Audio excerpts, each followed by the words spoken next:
آج ہم ایک ایسی بات پر غور کرنے والے ہیں جو ہماری روزمرہ زندگی کا ایک بہت اہم حصہ ہے، لیکن اکثر ہم اس پر اتنا دھیان نہیں دیتے۔ ہم دوستی کو صرف وقت گزارنے یا ہنسنے بولنے کا ذریعہ سمجھتے ہیں، ہے نا؟ لیکن آج کے اس جائزے میں ہم دیکھیں گے کہ کس طرح ہماری دوستیاں خاموشی سے ہماری پوری شخصیت کو تعمیر کر رہی ہوتی ہیں۔ فراہم کردہ مواد کے مطابق انسان اپنی زندگی کا نقشہ اکیلا نہیں بناتا۔ اس کے ارد گرد کے لوگ، خاص طور پر اس کے دوست، اس نقشے کے رنگ اور رخ طے کرتے ہیں۔ تو آئیے اس خاموش مگر طاقتور اصول کو ذرا تفصیل سے سمجھتے ہیں۔ اس پوری تحریر کا مرکزی نقطہ ایک نہایت طاقتور جملے پر کھڑا ہے: انسان اپنے دوست کے ایمان پر ہوتا ہے۔ سوچیے ذرا اس پر، یہ صرف کوئی عام سی کہاوت نہیں ہے، یہ ایک پوری زندگی کا فلسفہ ہے۔ اس کا مطلب یہ ہے کہ جب کوئی کسی کو اپنا دوست بناتا ہے تو وہ دراصل اپنی زندگی کے لیے ایک نئے راستے کا انتخاب کر رہا ہوتا ہے۔ یہ ایک ایسی گہری بات ہے جو ہماری آج کی اس گفتگو کی بنیاد بنے گی۔ پہلا حصہ: خاموش معمار اور اثرات کو سمجھنے کا نظام۔ اب یہاں ایمان یا عقیدے کا مطلب صرف عبادات تک محدود نہیں ہے۔ تحریر میں اس تصور کو بالکل ایک نئے زاویے سے پیش کیا گیا ہے۔ یہاں ایمان کا مطلب ہے سوچ، نیت اور عمل کا ایک مکمل نظام۔ تو جب ہم کہتے ہیں کہ انسان اپنے دوست کے ایمان پر ہوتا ہے تو اس کا اصل مطلب یہ ہے کہ ہم بالکل اپنے دوست کی طرح سوچنے لگتے ہیں۔ ہم انہی کا طرز زندگی اپناتے ہیں اور انہی کے پیمانوں سے صحیح اور غلط کا فیصلہ کرنے لگتے ہیں۔ یہ دراصل کسی دوسرے انسان کا مکمل نظریہ حیات اپنا لینے جیسا ہے۔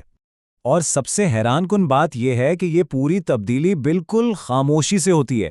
ہمیں پتہ بھی نہیں چلتا اور ہم لاشعوری طور پر اپنے دوستوں کے انداز، ان کے خیالات اور ان کے رویوں کو اپنانا شروع کر دیتے ہیں۔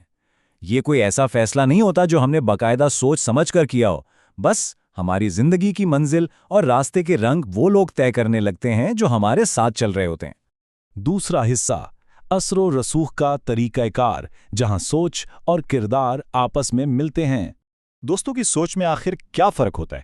دیکھیں، ایک طرف وہ مثبت سوچ والے دوست ہوتے ہیں جو ہر مسئلے کا حل نکالتے ہیں، وہ امید دلاتے ہیں اور آگے بڑھنے کا حوصلہ بڑھاتے ہیں۔ لیکن دوسری طرف ایک منفی دوست ہر بات میں شک پیدا کرتا ہے، وہ ناکامی کو مقدر سمجھ لیتا ہے اور انسان کو ہمیشہ پیچھے کی طرف کھینچتا ہے۔ اور مسئلہ یہ ہے کہ دوست کی سوچ آہستہ آہستہ ہماری اپنی سوچ بن جاتی ہے۔ مثبت دوست زندگی کو امید سے بھر دیتا ہے، جبکہ منفی دوست ذہن میں صرف شک اور جمود بٹھا دیتا ہے۔ اور سوچ کا یہ فرق یہیں رکتا نہیں ہے، بلکہ یہ سیدھا انسان کے کردار میں ڈھل جاتا ہے۔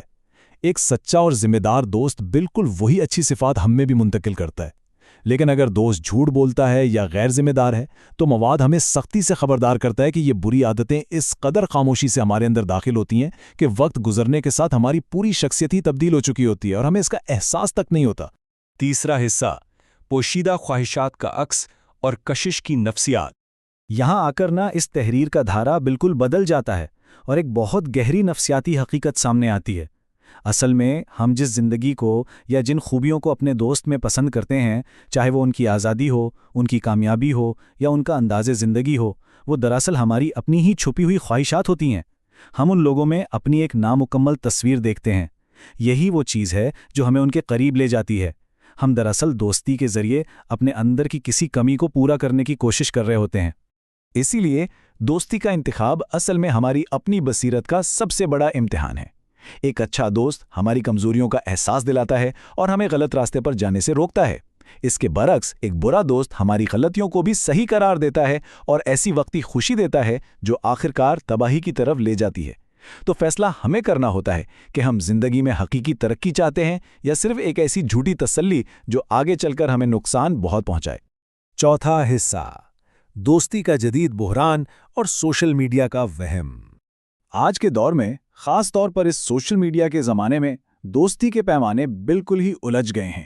آج کل دوستی کا معیار یہ بن گیا ہے کہ کون زیادہ مزے کرواتا ہے، کون زیادہ آزاد ہے اور کس کی شہرت سب سے زیادہ ہے، جبکہ سچی دوستی کے معیار تو کچھ اور ہی ہونے چاہیے۔ دیکھنا تو یہ چاہیے کہ کون سچا ہے، کون مخلص ہے اور سب سے بڑھ کر کون ہمیں ایک بہتر انسان بناتا ہے۔ اور ان سطحی پیمانوں کے پیچھے بھاگنے کا نتیجہ کیا نکلتا ہے؟ ایک سخت انتباہ۔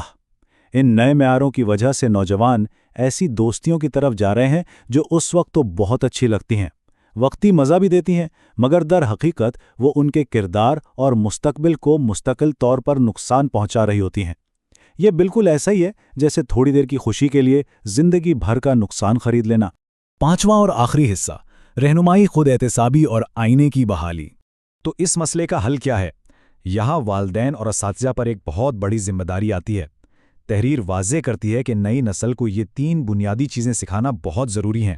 پہلا، دوست کا انتخاب بہت سوچ سمجھ کر کیسے کیا جائے۔ دوسرا، اچھی اور بری صحبت کے درمیان فرق کیسے پہچانا جائے۔ اور تیسرا، اپنی شخصیت کو دوسروں کے منفی اثرات سے محفوظ کیسے رکھا جائے۔ اگر یہ باتیں شروع سے سکھا دی جائیں تو ہی بچے آگے چل کر بہتر فیصلے کر سکیں گے۔